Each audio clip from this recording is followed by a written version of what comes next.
He heard a faint cry coming from beneath a massive rock deep in the national park. No one would ever believe that a rock could cry, but when the ranger broke it open, everyone froze. No one was prepared to see what was hidden underground. Subscribe to the channel and tell me in the comments, which country are you watching from? The first light of dawn crept slowly over the jagged mountain ridge, casting pale streaks of gold across the towering pines of Silver Ridge National Park. The air was crisp, still holding the deep chill of night, and every breath seemed to crystallize before dissolving into the morning calm. Malik Johnson pulled the zipper of his jacket up to his chin and inhaled deeply, letting the scent of damp earth and evergreen needles ground him in a place where he always felt more himself than anywhere else. He stood outside the ranger station for a moment, watching as the mist clung to the forest floor like a veil, reluctant to rise. The world here was different than the one he had been born into.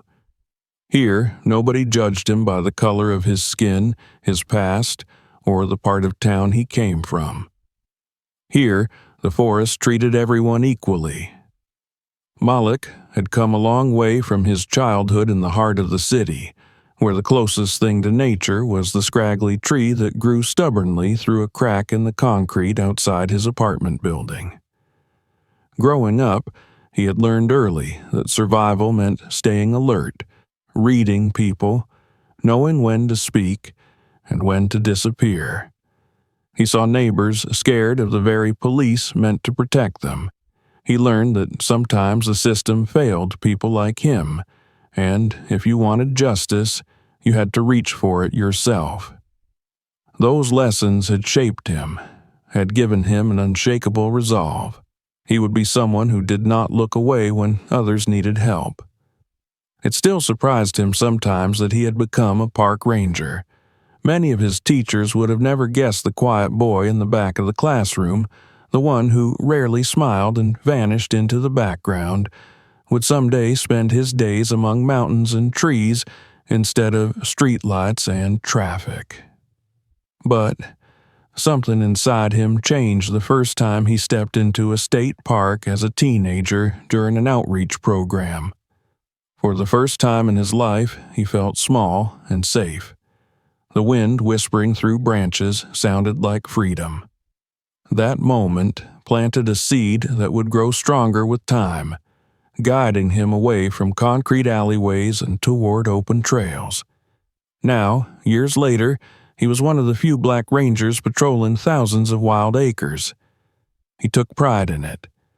Patrols, rescues, firefighting when necessary, whatever the job demanded, he did it.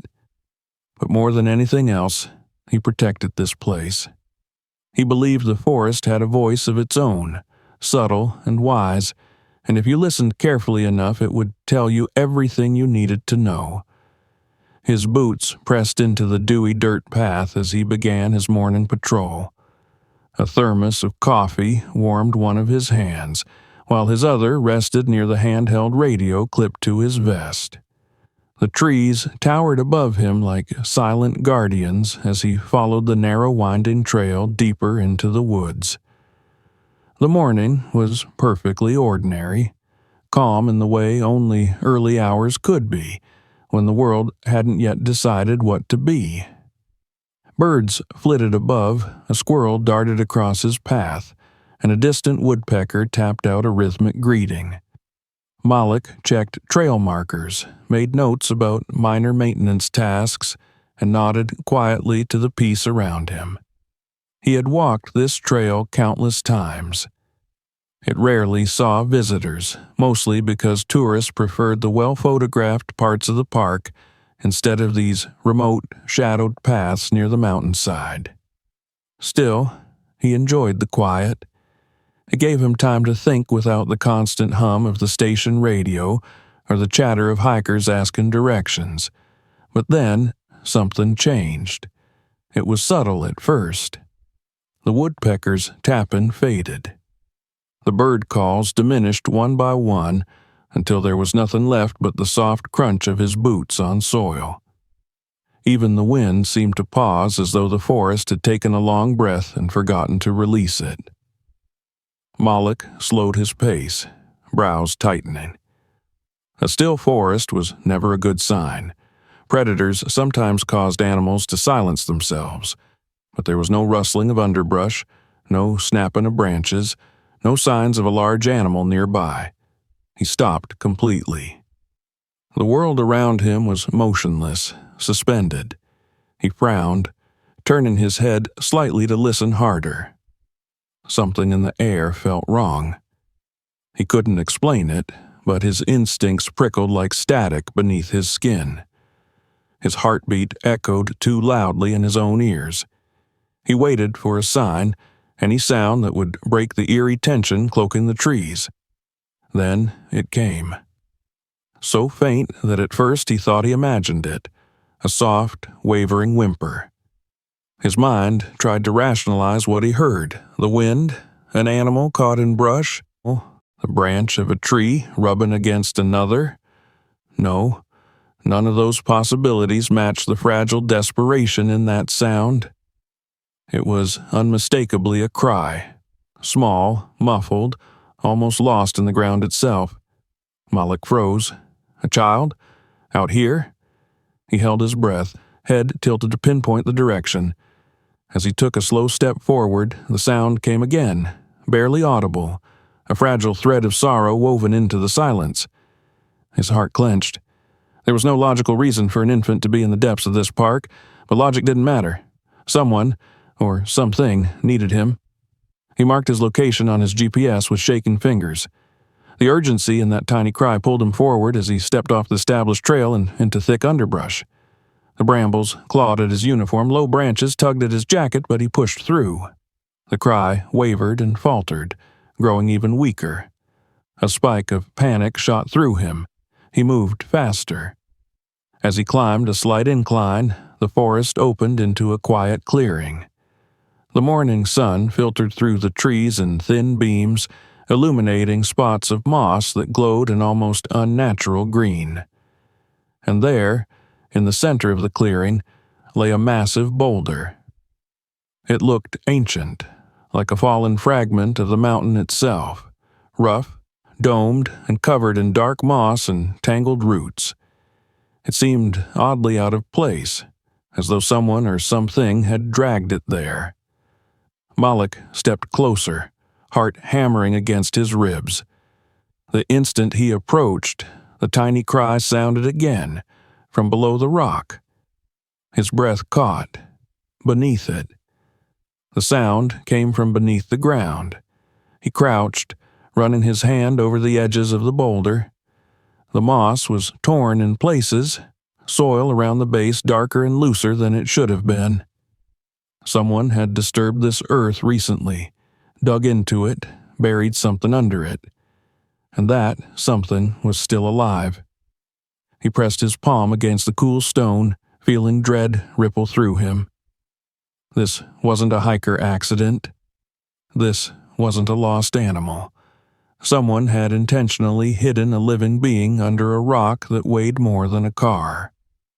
The realization hit him in a crushing wave of disbelief and horror. He tried shifting the rock with his shoulder first. The mass didn't budge. He planted his boots, gripped the rough surface with both hands, and pushed until his muscles trembled, but it might as well have been a part of the earth itself. Sweat gathered at his temples despite the cold air. He glanced toward his truck, a distant outline through the trees far behind him. He would need tools, real tools. But then the cry came again, so faint it was almost silence. No, he whispered to himself under his breath, though no words truly formed. It was pure instinct, refusal. He couldn't let that voice fade away. He couldn't leave someone helpless a second longer than necessary. He stepped back, eyes scanning the ground, and spotted a thick fallen branch, strong, sturdy enough to serve as a makeshift lever. He shoved one end beneath the edge of the boulder and leaned his body weight against the other. The branch bent, strained, and snapped under the load, leaving Malik gasping in frustration. He knew then that no amount of pushing would free whatever was underneath. His hand rose to his radio, but he knew backup would be slow. He was deep in the woods. Communication was unreliable. Help could take far too long. The cry had nearly vanished already, and he felt the seconds slipping from him like sand through his fingers. The only way this being, this child, would survive was if he acted now. Malik's mind snapped to his truck again.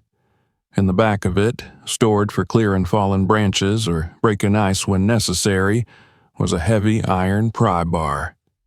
It was a gamble. Running all the way back and returning would cost precious minutes. But it was the only chance. The Ranger sprinted with a speed he had not tapped since high school track meets. Brush scraped his legs, small stones rolled beneath his feet, but he didn't falter. His lungs burned, not from the effort, but from fear. Fear that the forest would fall silent again for a different reason. Fear that when he returned, the voice would be gone. All he could hear as he ran were those weak, fading cries echoing through his memory. By the time he reached the truck, he was panting heavily, breath coming in sharp bursts as he yanked open the cargo compartment and seized the pry bar. The solid metal felt reassuringly heavy in his hands. He didn't wait to catch his breath before turning back, heart surging with every pounding step.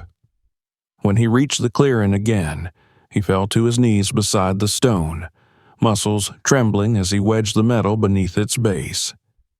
He drove the tool deeper into the dirt, gritted his teeth, and heaved with all his might. The boulder shifted, just a fraction, but enough to confirm it wasn't immovable. But it was too slow, too small a change. He lifted the pry bar and struck the boulder near a thin crack running across its surface. The impact sent a shudder up his arms. He struck again, and again. The thud of metal on rock echoed like a heartbeat through the stillness.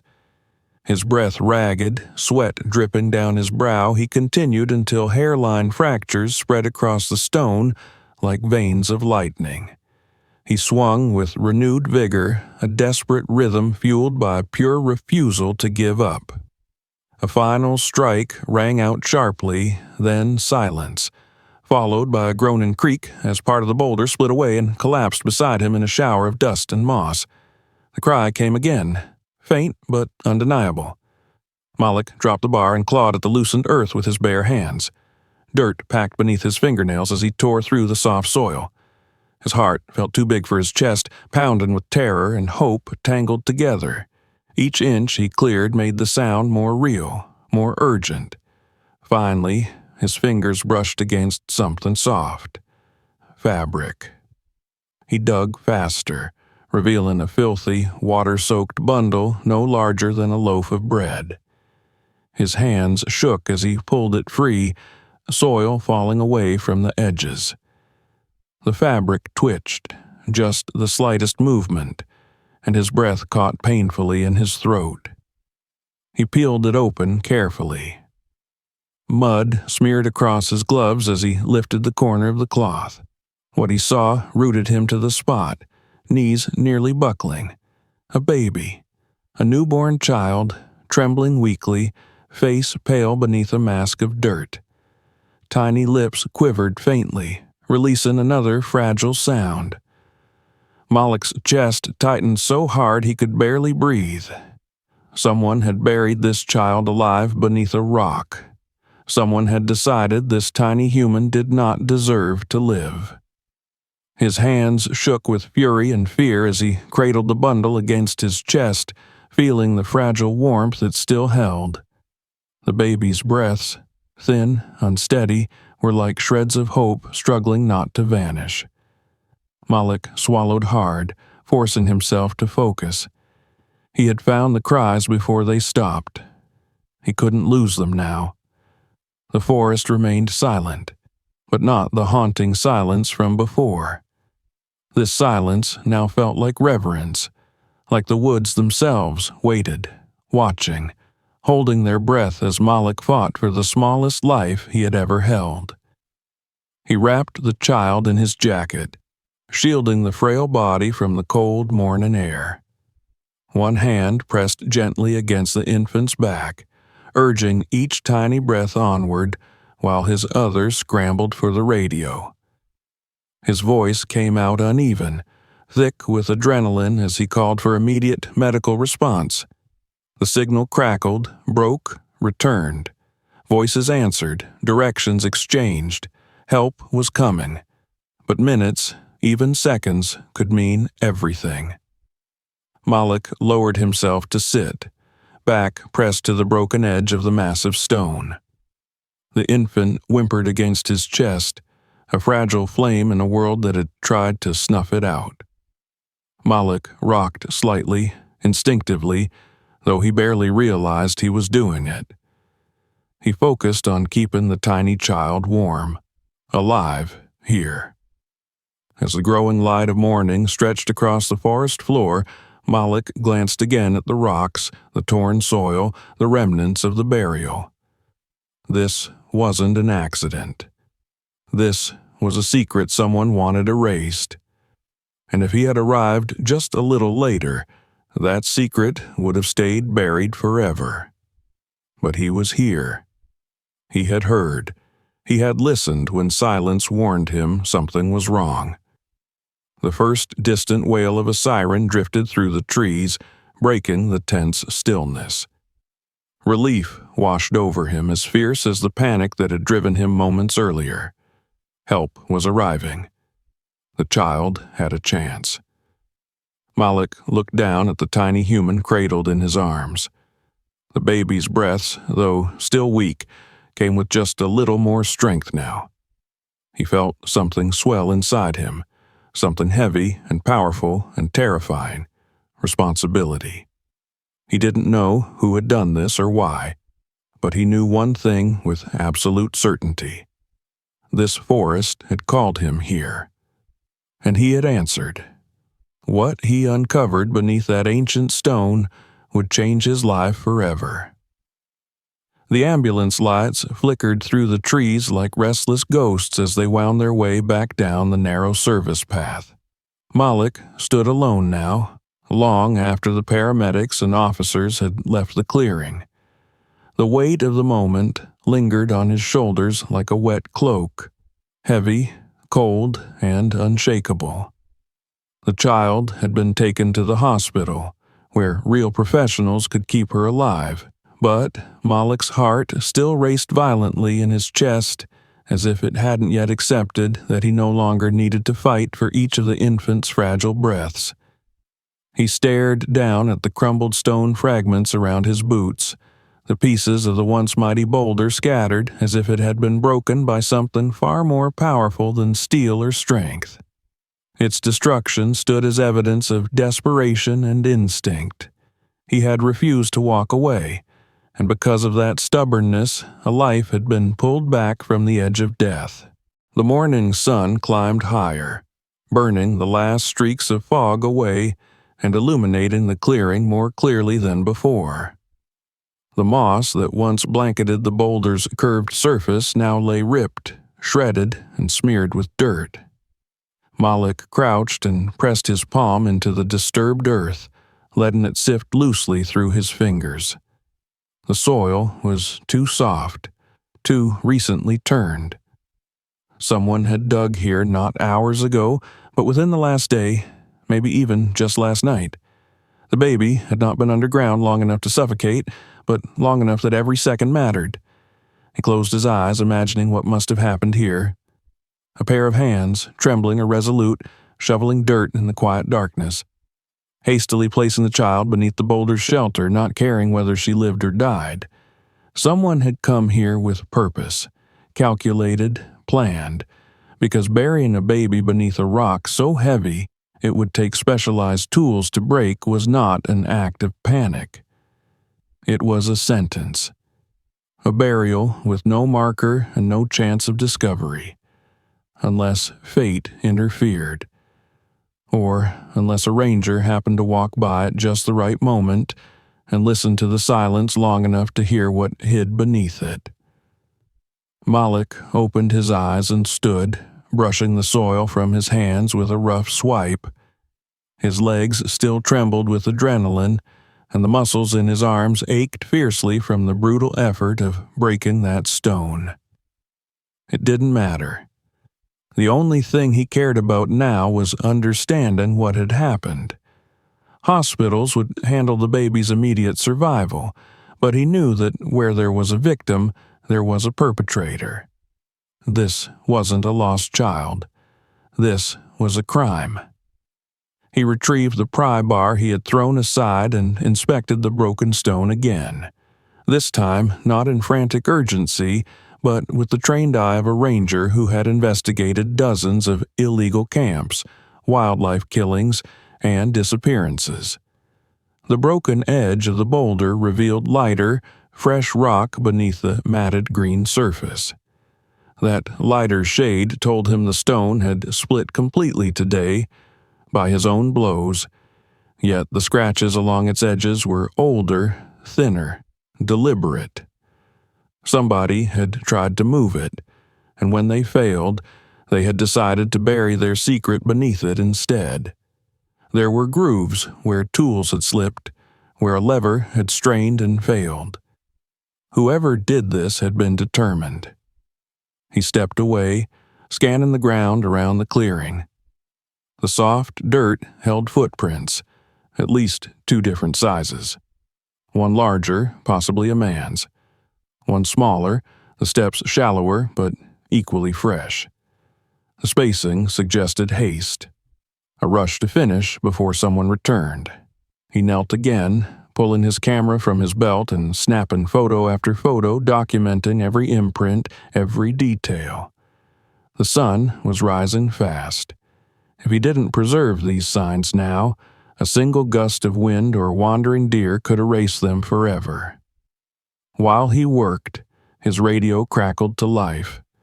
The dispatcher checked in about the infant, relaying that the hospital staff was able to stabilize her condition for now. They didn't know her name yet. Not even her first cry had been recorded by the world. But she was alive. Malik exhaled a breath he hadn't realized he was holding, relief making his knees weaken for a moment. Then the dispatcher mentioned one more thing. Officers would return later to conduct a more formal investigation of the scene. Malik was to secure the area until then, ensuring nothing was disturbed. When the radio clicked silent again, Malik returned to studying the boulder, his brow furrowed in thought. The plan had been so specific. Why choose this clearing, so deep into the park, far beyond the normal hiking routes?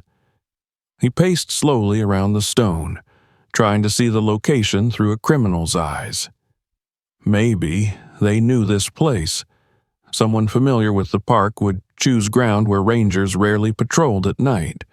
Someone local, someone calculating, someone who thought the forest could hide their sins forever.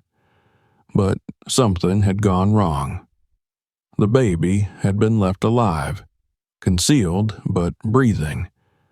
Whoever did this must have believed the earth itself would do their deadly work. Malik's fists clenched. They underestimated the child's will to survive, and they underestimated him. He circled around the boulder again, then paused at a particular spot where the ground was more disturbed than anywhere else. Kneeling, he uncovered the indentation that appeared deeper than the rest. A shovel had been driven into the dirt here again and again, slamming into the earth with urgency. There were flecks of white near the surface, almost too small to notice. He picked one between his fingers. Bits of shattered limestone. That meant the boulder hadn't always been there. It had likely been rolled or dragged into place after the hole was dug. The thought turned his stomach. He took a step back and assessed the clearing from afar. Branches overhead leaned inward, as if the forest itself was curling protectively around the space.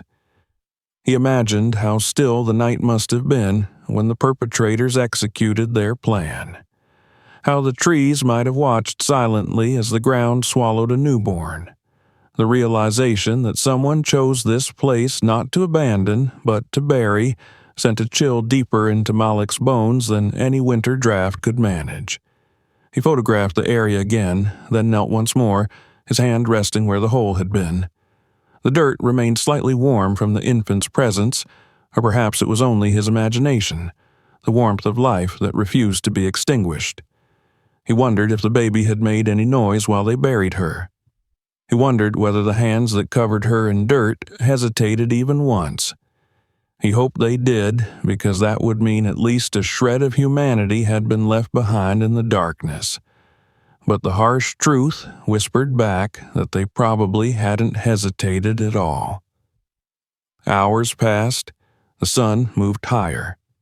Malik remained where he was, documenting everything, thinking, rethinking, walking the clearing in increasingly wide circles. He didn't want to stop. If his mind paused, then the heavier thoughts, the emotional weight of what could have happened here, might crush him. He forced himself to stay analytical. He followed faint tracks where the bark of a nearby tree had been scraped recently, perhaps by a vehicle passing too close. A few broken branches indicated someone dragging something heavy or trying to conceal their path. The clearing was secluded, but not inaccessible. A small ATV could make it this far. Someone could arrive unseen after dark and leave without leaving a trace. Almost without leaving a trace. Almost. He photographed those markings too. Only when a different howl cut through the silence did Malik lift his head. Not a siren this time, but the distant call of a wolf echoing through the pines. The normal sounds of the forest were returning gradually, cautiously, as though the woods had been holding a vigil and only now released their breath. Nature had paused to allow one fragile life the space to be saved. Malik stood and let his gaze rest on the broken pieces of the boulder. Its presence had once symbolized immovable weight, an eternal monument that no one questioned. But now, shattered, it had become something else entirely. It was proof that a determined human being could break through what others believed solid and unbreakable. It was proof that fate didn't always fold as villains intended. He thought of the baby again. He had never held a child so small, so fragile. His heart twisted when he imagined that tiny chest rising and falling, the infant clinging to life with the barest thread of strength. That little girl was a fighter, just like the rock had been. The difference was the rock had cracked and fallen, while she held on. Malik moved closer to the edge of the clearing and surveyed the terrain leading away from it. Tracks disappeared into thicker brush. There might be more clues further down the slope, traces of footprints in softer mud, more signs of forced passage. But caution whispered that going too far now risked damaging evidence before the investigators arrived. He would have to hold back, though his instinct screamed to follow the trail right then and there. His radio buzzed again, a brief message confirming officers were on their way, but the distant hum of an approaching engine already reached his ears through the trees. Soon, he would not be alone with the clearing and its secrets. He remained there, motionless, until the first patrol vehicle pulled up to the service road and two officers stepped out to join him. They greeted him with professional nods, their expressions shifting from curiosity to grim understanding as they scanned the site. Malik shared what he had observed, pointed out the footprints, the disturbed earth, the marks on the boulder. One officer whistled low under his breath when he realized just how heavy the stone must have been before it split. Malik simply nodded. There was nothing impressive about his strength, nothing heroic. He had simply been desperate, and that desperation had turned into force. The officers asked questions, and he answered them, the memories flooding out in broken fragments of fear, adrenaline, and determination. They began setting up markers and cordoning off the area, preparing for a full forensic sweep. Malik remained close, unwilling to step away despite the ache coursing through his arms and back. His duty wasn't finished. Maybe it wouldn't be finished for a long time. When the lead investigator finally told him he could return to the station and complete paperwork, Malik hesitated. His feet did not want to leave the dirt that had nearly become a grave. He looked once more at the broken boulder, the place where a child's cries had risen from beneath the earth. That moment had split something inside him as surely as the pry bar had split the stone. This wasn't just another incident on his daily patrol. Something deeply wrong had happened here. Someone intended for that baby to vanish, erased from existence. They believed the world would never know she had been born. They believed her cries would never be heard. But he had heard them.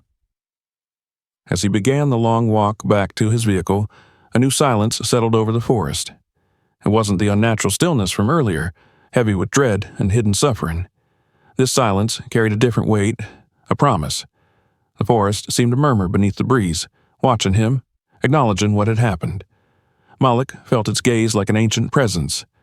This was not the end, not for the baby, not for whoever buried her, and not for him. He placed a steadying hand on the radio at his chest, as if to ground himself, and allowed a new thought to bloom, one that carried both responsibility and fire.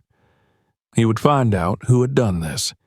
He would follow every track, overturn every stone, challenge every lie. That child deserved justice, and he would not stop until her story had its truth. That vow echoed between the trees long after he stepped out of the clearing, swallowed by the shadows of the towering pines. By the time Malik reached the ranger station, the adrenaline that had fueled him all morning had begun to fade, leaving a deep exhaustion that settled into every limb. His shirt clung to his skin with dried sweat. Dust marked the knees of his uniform, and his fingers still bore crescents of dirt beneath the nails. Yet none of that mattered, not compared to the image that replayed again and again behind his eyes. The tiny, dirt-covered infant, gasping against his chest, fighting to stay in a world that had tried to bury her alive. Inside the station, fluorescent lights hummed overhead, indifferent to the gravity of what he had just lived through. Papers shuffled, phones rang, radios crackled with minor concerns. Lost hikers, suspicious campfires, a missing dog, and every bit of it felt absurdly normal. How could everything be so mundane when something monstrous had happened just beyond the tree line? Malik moved stiffly toward his desk, ignoring curious glances from colleagues who had heard only fragments of what he'd done. He sank into his chair, letting out a breath he didn't know he'd been holding. The dispatcher handed him the initial incident forms. He stared down at the blank spaces, his pen hovering. How could he translate the horror of that moment into words that fit neatly in designated boxes? Infant found beneath large boulder. It looked clinical, detached, nothing like the nightmare he'd unearthed. But protocol required objectivity, so he forced himself to write, though every sentence felt like a betrayal of the panic and urgency that had consumed him earlier. He noted the time he first heard the cry. He detailed his attempts to move the rock. He described breaking the boulder and uncovering the cloth bundle. When he reached the line requesting condition of found person, he hesitated. His throat tightened as he remembered the baby's skin. Cold, too cold, and the way each breath sounded like a fragile plea. He wrote, critical but alive, wishing he could put something more human there, like the truth that she was a miracle. Captain Reyes entered the room, his expression carved from granite. He was a seasoned officer who had seen more than most, and yet even he seemed shaken as he reviewed the preliminary report. His gaze lifted to Malik, studying the tension in his shoulders and the rawness in his eyes. Without speaking, Reyes pulled up a chair and sat opposite him, leaning forward slightly. "Doctors say she's stable," Reyes said after a moment. The simple sentence landed like a warm blanket over Malik's frayed nerves. Stable. She had made it through the first terrible hour. That alone felt like a victory. They're still running tests. She's dehydrated, underweight, but they think she'll pull through. Reyes rubbed his brow, sighing. Finding her when you did, it's the only reason she's alive. Malik nodded, though he didn't feel like a hero. He felt like a man who had stumbled into a tragedy by chance. But deep inside, he also felt certainty. He had been meant to hear her. Reyes continued. We're treating this as attempted homicide. Someone intended for that baby to die out there. Somebody who didn't care if her last moments were spent alone in the dark. His voice hardened to a low growl. We'll find who did this. They won't get far. Malik didn't respond right away. The weight of responsibility hadn't lifted. It had only shifted. Amos, one of the younger rangers, approached with hesitant concern. You okay, man? They said you broke a rock in half with a pry bar. There was awe in his voice, tinged with disbelief. Malik offered a weary shrug. I just did what needed to be done. He didn't add that he would have torn apart a mountain if that's what it took. When the necessary administrative work was finally done, Malik left the station to wash the dirt and sweat from his skin. But even under the stream of hot water, he couldn't wash away the fear that the baby's tiny breaths had sparked in him. How close she had been to silence forever. How close he had come to arriving too late. His mind kept circling back to the quiet clearing, to the boulder, to the footprints. Someone had carried the child into those woods. Someone had dug that hole. Someone had walked away without looking back. After changing into a clean uniform, Malik found himself unable to sit still. The clock's ticking seemed louder than usual, each motion of the second hand a taunt reminding him there was no time to waste. He drove back toward the hospital, not because duty required it, but because his heart dragged him there. The hospital's sterile corridors smelled of antiseptic and fear. Malik checked in with the nurse who directed him to a small examination room. He paused outside the door, steadying his breath before pushing it open. Inside, beneath soft, warming lights, lay the baby. Cleaned now, wrapped snugly in a fresh blanket instead of a dirty scrap of cloth. Her cheeks, still pale, carried faint swirls of pink returning to them. Electrodes monitored her heartbeat, and a nurse gently checked her vitals. Malik approached slowly, afraid to disturb the fragile calm that now enveloped her. Her eyelids fluttered, and her tiny body shifted slightly under the blanket, but she did not cry. She seemed exhausted, as if she had already fought a lifetime's worth of battles. Malik stood over her, unable to look away. "You're a fighter," he whispered inside his mind, not daring to speak aloud. "You weren't supposed to be found, but you cried anyway. You made the world hear you." He studied the blanket tucked around her, the stark contrast to the freezing earth she'd been hidden beneath. The nurse noted aloud that she had very little clothing when found, just remnants of fabric that appeared cut or torn hastily. It struck Malik anew that the person responsible hadn't chosen to leave her by a doorstep or a fire station or any place where she might be saved. They chose a grave. A doctor entered quietly and greeted Malik, recognizing him as the rescuer.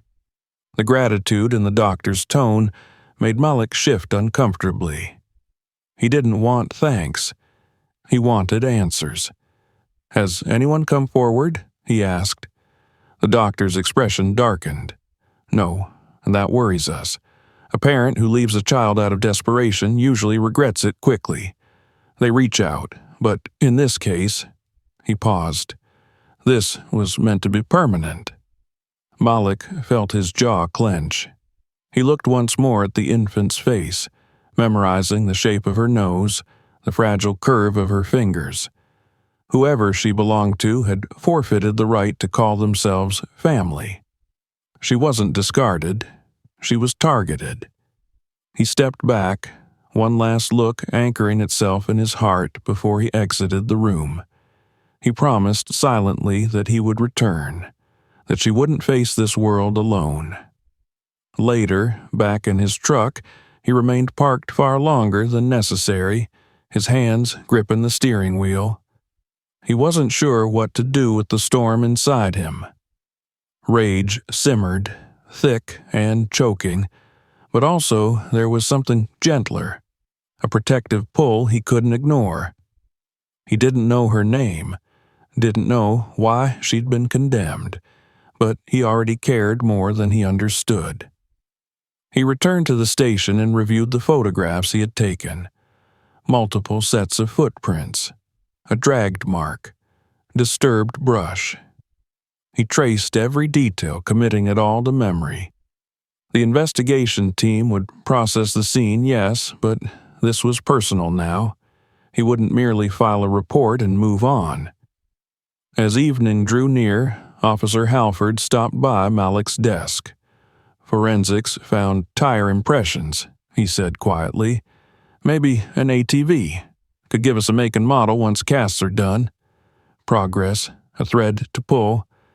Malik nodded, already thinking ahead. The nearest access point for any vehicle that size was several miles away. He could start there, ask around. Someone must have seen something.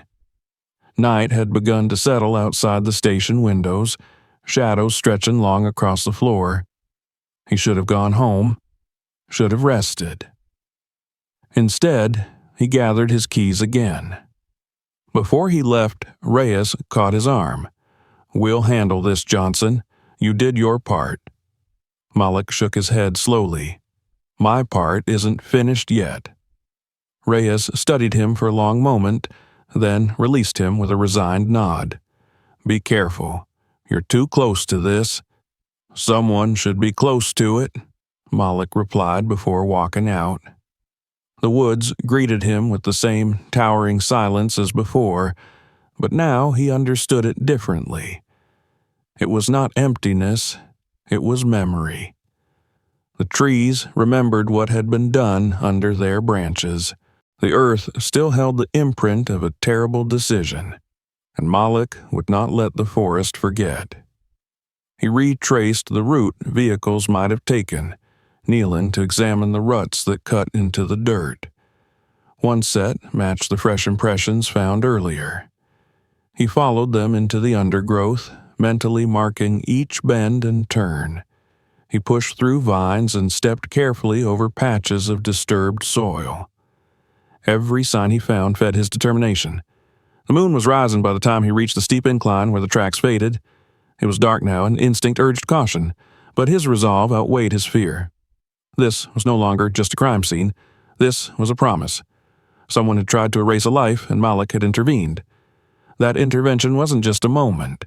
It was a commitment. He finally turned back toward home, knowing he would return again at first light. Tonight, he needed to put his thoughts on paper, line up every detail, consider every possibility. His mind churned with questions.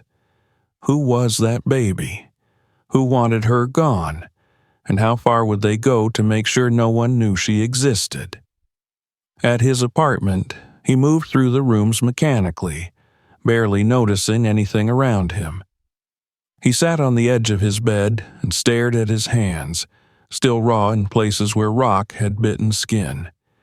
He tried to sleep, but each time he closed his eyes he heard that cry again, thin and desperate, calling to him from beneath the ground.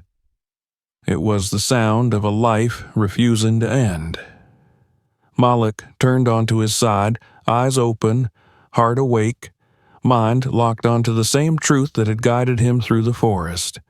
Someone buried a baby and believed she would never be found. They were wrong, and Malik would prove just how wrong they were. Morning arrived without mercy. Malik had barely slept, his thoughts running in restless circles until the first hint of daylight crept through his blinds. When he finally rose, his body protested each movement, muscles stiff from the previous day's brutal effort, but his mind was already racing ahead. There was no room for rest, not when a newborn had been left to die beneath a mountain of stone, not when someone responsible for that act still walked free beneath these same skies. He splashed cold water on his face, trying to drown the exhaustion, and headed out before the sun had fully claimed the sky. The drive to the station seemed shorter than usual, the road unwinding beneath his tires like a path he had already memorized in his bones. As soon as he stepped inside, he was greeted by a stack of new reports and updates. Forensics had sent initial findings from the clearing, traces of synthetic fibers in the soil, perhaps from a blanket or clothing, impressions matching boot soles with a unique tread pattern, fragments of a cheap, mass-produced shovel blade that had snapped under pressure, and, as he hoped, tire castings, likely from a mid-sized ATV, the kind sold at only a few local stores. It wasn't much, but it was a start. Officer Halford appeared at his desk, holding a sealed evidence bag. Inside it were 2 strips of fabric, dirty, frayed, but unmistakably patterned. A small flower print, faded almost beyond recognition. It turned Malik's stomach. That fabric had once wrapped a human life, a feeble shield against cold earth and crushing stone. It belonged to someone, a mother, perhaps, who either abandoned her child or someone from whom the child was taken. Someone used this to wrap her up, Halford muttered, voice subdued. We'll analyze it for DNA. Maybe we'll get a match. Malik nodded. His eyes lingered on the soft pink outline of a blossom barely visible through the dirt. A detail like that didn't belong in a grave. It belonged in a crib. A mother, making an impossible choice, might have left the baby somewhere she'd be found. That fabric felt like love. The burial felt like hate.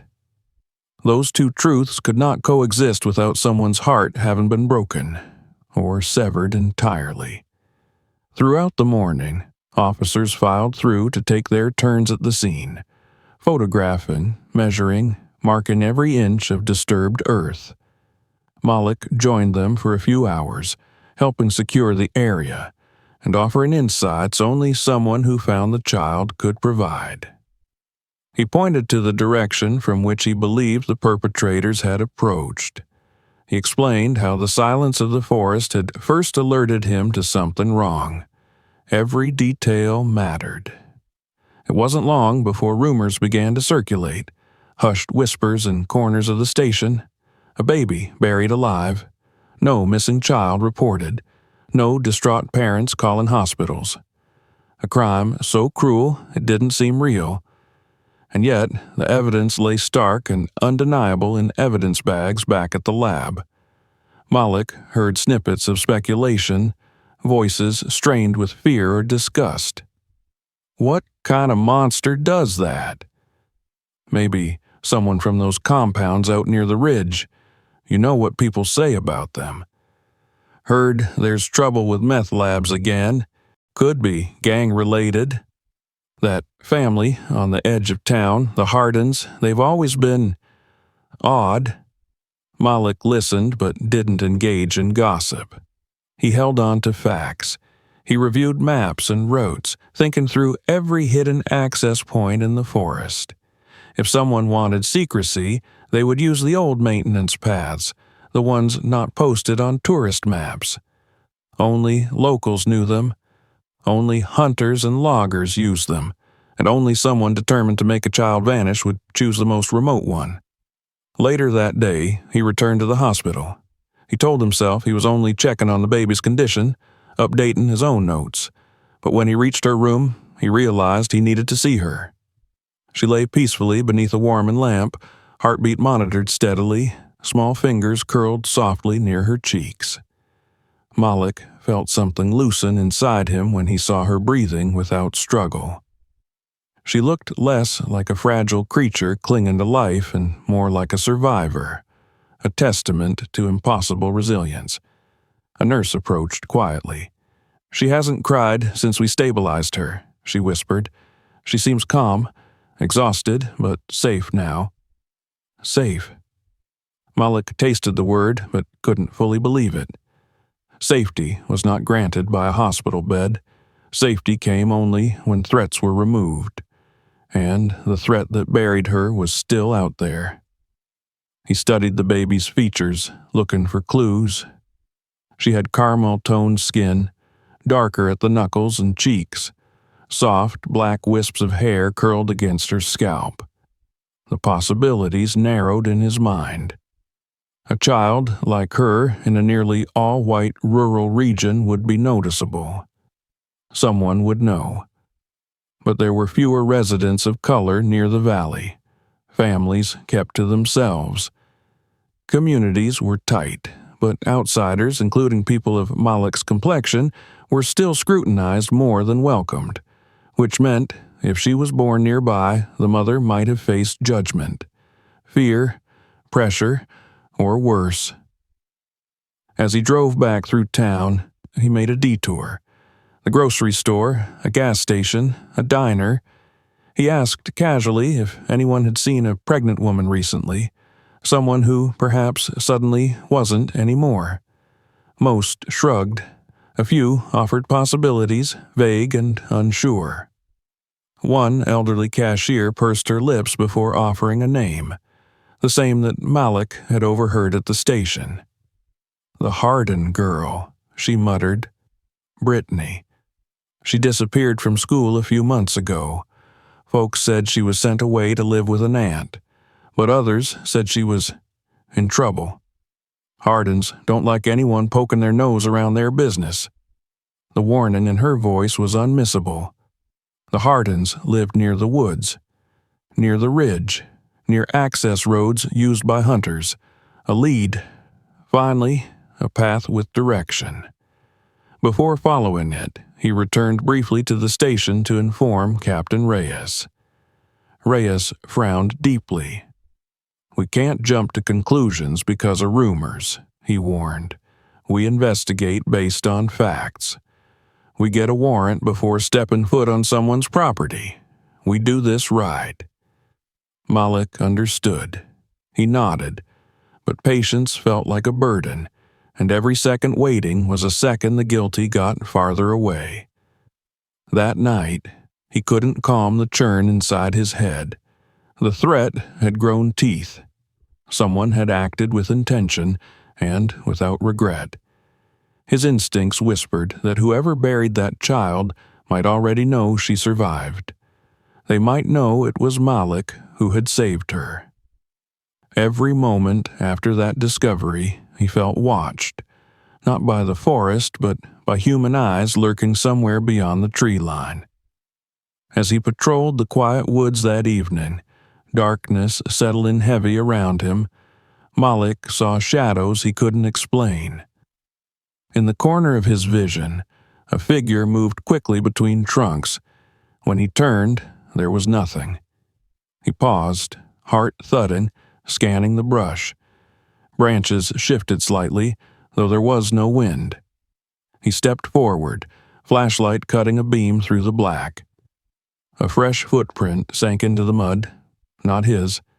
Not a hiker's tread. Rural boots, deep grooves, recent. Someone had been following him.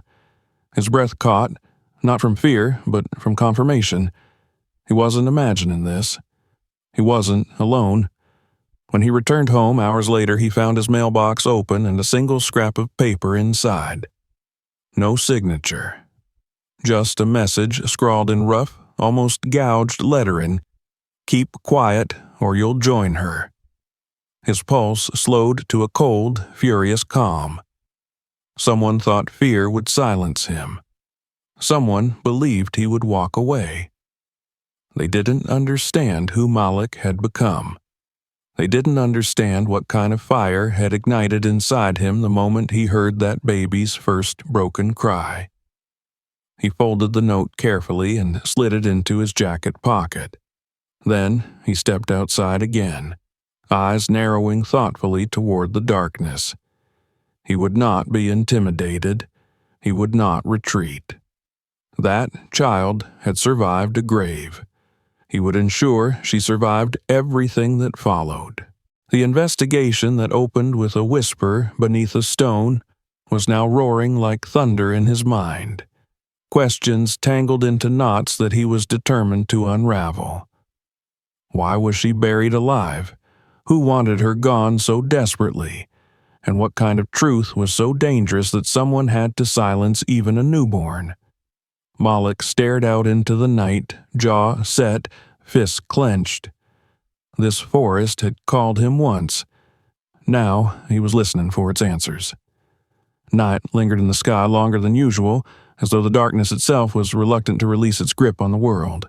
Malik felt it too, the weight of something unseen pressing at the edges of his senses, a tension that refused to loosen even as the first fragile hints of dawn crept across the treetops. He barely recalled falling asleep, and the moment he opened his eyes, he wondered whether he had slept at all. Memories of the threatening note flickered like a restless flame in the back of his mind. Keep quiet, or you'll join her. The words had carved themselves into him, not as fear, but as confirmation. The danger was real. The enemy was real. Whoever was behind the attempted burial knew that the baby still lived. And worst of all, someone had been close enough to him to leave that message without ever being seen. He dressed quickly, his hands steady despite the storm inside him. He moved with new purpose, guided not just by duty, but by a promise he had made silently beside that hospital bed. The child had survived one attempt on her life. He would not allow a second. At the station, even the usual morning chatter felt tainted by unease. Officers spoke in hushed tones now when they thought he couldn't hear, and glances tracked him as he passed. But nobody asked him to stand down again, not directly. It was as if Reyes had warned them that pushing Malik now would only make him dig deeper, and they were right. Malik wasn't on the sidelines of this case. He was stitched into its very center. He spent the early hours combing through files and mapping the park's lesser-known access points. Every unmarked trail, every forgotten service road, he plotted them all with precision. His eyes kept drifting back to one location, the old logging route that snaked dangerously close to the Hardin property. Years ago, that family had petitioned to control part of the land for private use. The request had been denied. Local rumor claimed they continued to use it anyway, believing they owned whatever the forest didn't fight them for. It made sense. Too much sense. Reyes entered the office as Malik studied the map. The captain's expression was guarded. He lowered himself into the chair beside Malik without a word. For a moment, silence hung tense between them. "You got something?" Reyes finally asked, though the grit in his tone suggested he already knew the answer. Malik tapped the map. A vehicle could have entered from this trail. No cameras, no rangers patrol here at night. ATV tracks were recent. Reyes exhaled slowly. The Hardens. Possibly, Malik said, but we need to confirm quietly. We've made some inquiries, Reyes admitted, leaning back. Brittany Harden wasn't sent to an aunt. She dropped out midterm. School said she was pregnant. Family denied it. No medical records showing a birth anywhere. A cold shiver shot through Malik's spine. So, either she miscarried, Reyes continued, or she had that baby and didn't want anyone to know. Or, Malik said, voice low and sharp, someone in that family didn't want her to keep the child. His throat tightened around the idea. A girl, isolated, forced into silence, stripped of choice, until someone took what was hers and tried to bury it alive. He felt the anger flare again in his chest, hot, unrelenting. We're working on getting a warrant, Reyes said, but the judge needs stronger evidence before we step foot on Harden land. Malik knew how this worked. Laws protected the innocent, but sometimes they shielded the guilty for too long. Later, Malik rode out toward the logging trail. He needed to see it with his own eyes. The drive was rough, stones bumping under the tires, branches scraping along the sides of the truck. He parked when the road narrowed too tightly for the vehicle to continue and continued on foot, senses sharp, every breath measured. The forest here was different. Wilder, untouched by tourists. The canopy thickened overhead, swallowing the daylight in greedy gulps. The smell of damp pine was stronger, tinged with something metallic, like rust or old blood clinging to the air. Malik stepped over a fallen log and saw it. Fresh ATV treads pressed deep into the soft earth. They led away from the trail, weaving through trees toward a slope that dropped down into a shallow ravine. He crouched, fingertips grazing the tracks. Recent. As in last night, recent. Someone had returned. A snap of a twig echoed nearby. Malik spun, hand instinctively moving toward his holstered weapon. But he saw nothing except shadows dancing between trunks. He rose slowly, eyes narrowed, pulse steady yet alert. He scanned the woods, searching for unnatural stillness. The silence now was different than before. Not foreboding. Watching. Show yourself, he thought, though he said nothing aloud. Whoever was there was skilled. No rookie criminal could tail a trained ranger undetected. This was someone who knew the forest, someone who belonged to it, someone who believed they had the right to bury secrets beneath it. He followed the tracks downward, deeper into the ravine. The further he went, the more signs of human movement appeared. Broken branches, mud displaced violently, scuffed soil where someone had fallen or kneeled, then a scrap of fabric caught on a briar. Malik lifted it carefully. The same flower pattern as the cloth from the grave. His stomach twisted. A faint trail of boot prints veered off sharply to the right. Malik followed them until he reached a clearing he had never seen on any map. In the center stood a rusted shed, leaning sideways as if it were trying to escape its own foundation. The door hung loosely, one hinge broken. Malik approached quietly, adrenaline creeping along his spine. The structure smelled of oil, old wood, and something fouler beneath it. Fear, maybe, or despair. He pushed the door with the tip of his boot. It creaked open in a slow complaint, sunlight slicing across the floor. Inside, tools were scattered in disarray.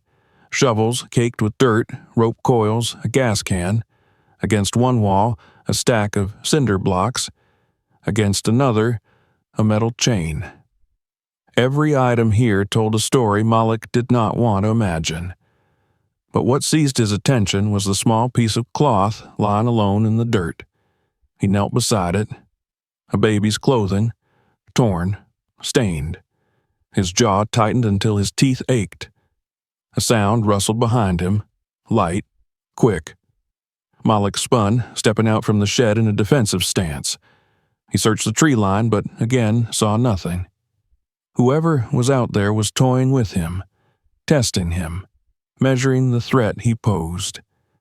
Back in town, as evening settled over Silver Ridge, Malik returned to the hospital once more. The baby, though still tiny and fragile, looked stronger than she had the day before. Her chest rose with steadier breaths. Her little fingers curled with new strength. Against the glow of soft lights, she appeared to be thriving, a defiant statement that life refused to dim. Malik stayed only a moment, afraid that his presence might disrupt the fragile peace around her. But as he turned to leave, a doctor caught up with him. "We found something," she said. She held a printed lab report. Her blood type. It's rare, AB negative, less than 1% of the population. Another narrow thread, another clue tightening the noose around the truth. As Malik drove home, the first stars began piercing the dusk. Yet, the same sensation from the ravine followed him, a prickle in awareness, a presence lingering just beyond sight. When he pulled into his driveway, he sat motionless in the cab of the truck, watching his quiet street. A porch light flickered on 3 houses down. A dog barked somewhere behind a fence. Everything looked ordinary, but he knew ordinary was an illusion. He stepped out of the truck and moved toward his door, hand resting cautiously near his sidearm. His boot brushed something. He looked down. A dead bird lay at his feet. Its neck snapped. A message, a warning. Another one. Malik's breath grew slow, deliberate. He scanned the houses, the rooftops, the dark spaces between street lamps. Someone had been here, close enough to leave this at his threshold. His home, supposedly his refuge, had been breached by fear. But fear was a weapon he refused to let them wield. He crouched slowly, staring at the lifeless bird as though it might whisper a clue. Its tiny chest was still warm. Whoever did this had left minutes ago. He stood, heart hammering with a new mix of fury and clarity. They were escalating. The walls around this crime were trembling. The truth was pushing its way out of the ground, just as that baby had pushed her first cries through soil. Malik understood now that this wasn't only about a child.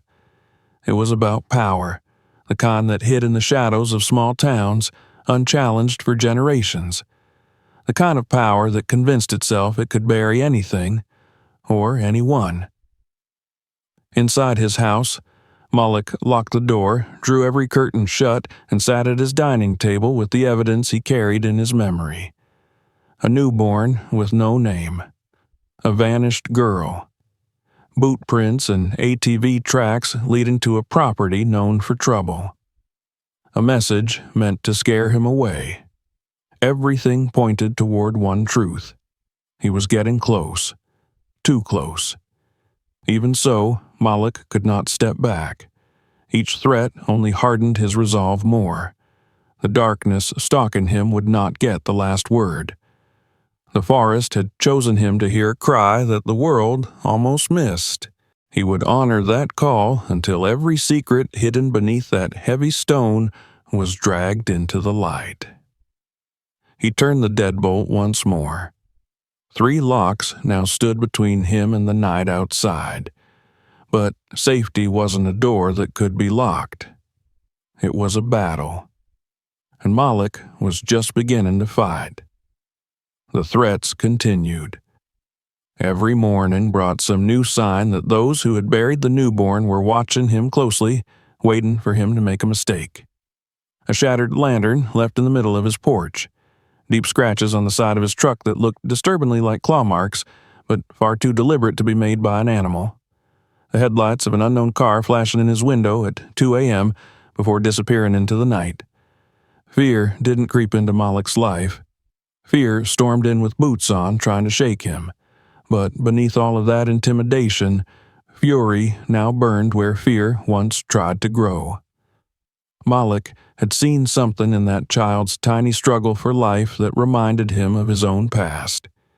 He refused to let darkness continue its silent rule. Yet, despite everything, the most difficult part of the following days wasn't the stalking shadows or the threats. It was the waiting. Waiting for the warrant. Waiting for confirmation. Waiting for the next step. The law was slow. Justice, slower. But evil moved quickly. Malik spent every hour he wasn't patrolling sitting in briefing rooms or going over evidence, analyzing the tire tracks, comparing boots, reviewing soil samples, and following up leads the police dragged their feet on. What he discovered made the picture clearer and more horrific. Brittany Hardin had not been seen in nearly a month.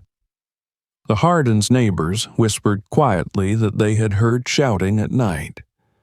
The lights in their house flicked on at strange hours, and someone saw what looked like a young girl's silhouette through an upstairs window, hands pressed to the glass as if she was reaching for help that never came. Malik's chest tightened each time someone mentioned her name. Brittany was barely more than a child herself. He pictured her young hands shaking as someone dragged her into that forest, as her newborn was taken, as a shovel carved out the earth that would become the baby's tomb. He imagined her sobbing into silent darkness while bigger hands decided what would happen to her child. He imagined her begging, and someone ignoring it. That was the moment Malik's resolve turned into something sharper, unyielding steel. The judge finally signed the warrant on a gray afternoon when rain spit angrily against the station windows. It authorized an official search of the Hardin property for any evidence related to a newborn child. The room buzzed with preparations the moment the document arrived. Officers checked weapons, reviewed assignments, and discussed safety protocols. The Hardins, as Reyes warned them, were not the sort to go quietly. Malik was not invited to be part of the entry team, but Reyes approached him just before they mobilized.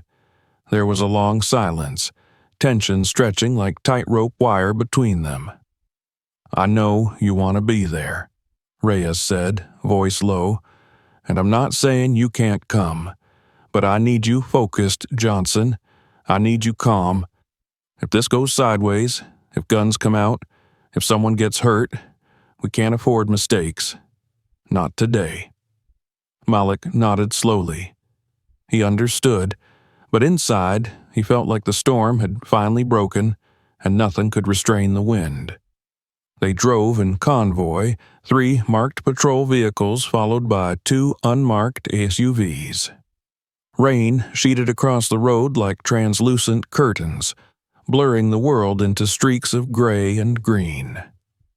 Trees loomed taller and darker as they neared the Hardin property, their branches swaying in violent agreement with the weather.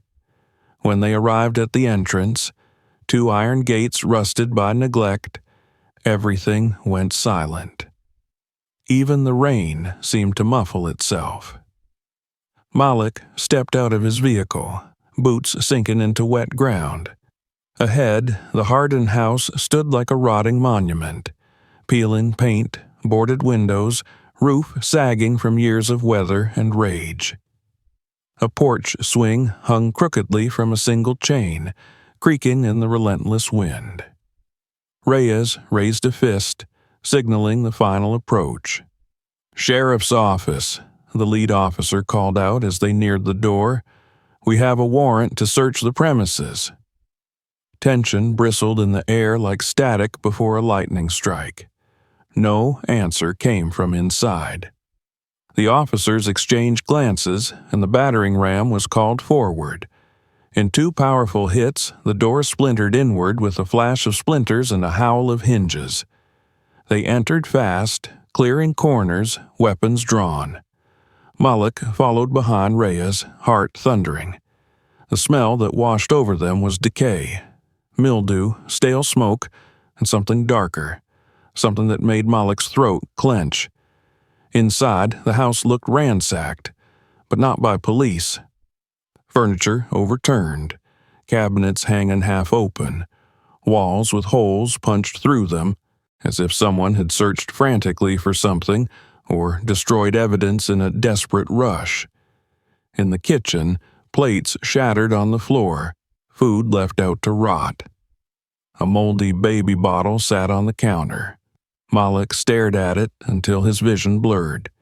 In the living room, a fireplace held a pile of burned papers, birth records, notes, pictures, so much gone forever in ash. Upstairs, officers found a room that had once belonged to a teenager, clothes scattered, a mattress with ripped sheets, broken picture frames on the ground, glass reflecting Malik's flashlight as he stepped over them. He picked up one photograph, its center cracked across a smiling girl with brown hair pulled into a ponytail. Brittany. But her eyes, even in the photo, held fear. "Clear!" officers called from each room, but none of what they found cleared anything in Malik's mind. If anything, it made everything worse. The house held no family, no father, no mother, no Brittany. They were gone. Reyes called it in, his voice collected but strained. Malik heard only fragments. Possible flight. Bolo issued, "Private roads. Hunting cabin?" Malik's gaze lifted sharply. A cabin. He thought of the ATV tracks, the shed, the ravine. A cold certainty washed over him. They didn't leave the forest, he murmured. Reyes turned just as Malik was already heading out the door. Without another word, the captain signaled the officers. They moved fast, back to the vehicles, back into the storm, racing toward the dense woods where shadows had swallowed secrets for too long. As they skidded to a stop at the start of the old logging trail, Malik leapt out first. The rain made the ground slick, but the tracks he'd seen before were made deeper now, fresh, desperate. The Hardens were running. They plunged into the forest, flashlights cutting through sheets of rain. Malik led them down the ravine, following the same path as days before. Voices crackled over radios. Officers split into tactical formation. The world felt reduced to pounding footsteps, breaking branches, and Malik's pulse roaring like thunder in his ears. Then, lights. Faint beams flickering between trees. The officers surrounded the clearing. The cabin crouched there, dark wood glistening with rain. Smoke curled from its chimney. Recent. Alive. Reyes signaled silently.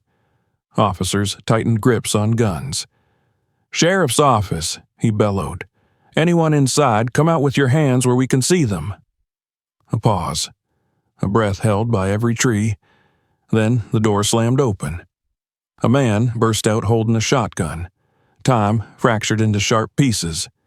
He fired wildly, one blast striking a tree trunk inches from Malik's head. Officers returned fire. A scream tore the air. The shotgun clattered to the mud. The man, Eldon Harden, the patriarch, fell and lay motionless, rain pooling red around him. Malik did not stop. He ran past the fallen body into the cabin. Inside, Brittany stood trembling near a table, pale and soaked with tears, her arms bound. Her eyes were wide and wild, but when she saw Malik, horror mixed with desperate relief. Before he could reach her, a figure lurched from behind her. Mrs. Harden, clutching a kitchen knife, voice breaking into a guttural cry. Rage warped her features as she hurled herself toward Malik, blade flashing. Reyes tackled her before Malik even realized she'd moved. The knife slid across the floor. Mrs. Harden screamed words that dissolved into grief and madness. She ruined everything. That devil baby wasn't welcome. We were saving her soul. Malik rushed to Brittany, cutting the restraints from her wrists. "You're safe," he said, breath unsteady. "It's over." But she shook her head. Tears streamed down her cheeks as she whispered one hoarse word that chilled Malik's blood. "No." Her gaze darted to a back corner, a locked storage chest. Reyes ordered an officer to open it. With 2 strikes of a crowbar, the lock snapped. Inside, wrapped in thin blankets, lay another infant. Smaller. Still. Too still. Brittany collapsed against Malik with a wail that tore through the cabin like the scream of a wounded animal. Malik lifted the second child into his arms, searching for any sign of life. A stir, a breath.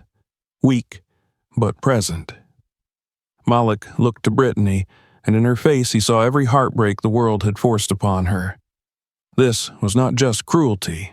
This was terror disguised as righteousness. Madness fed by control and silence. She had lost so much already, and nearly lost everything.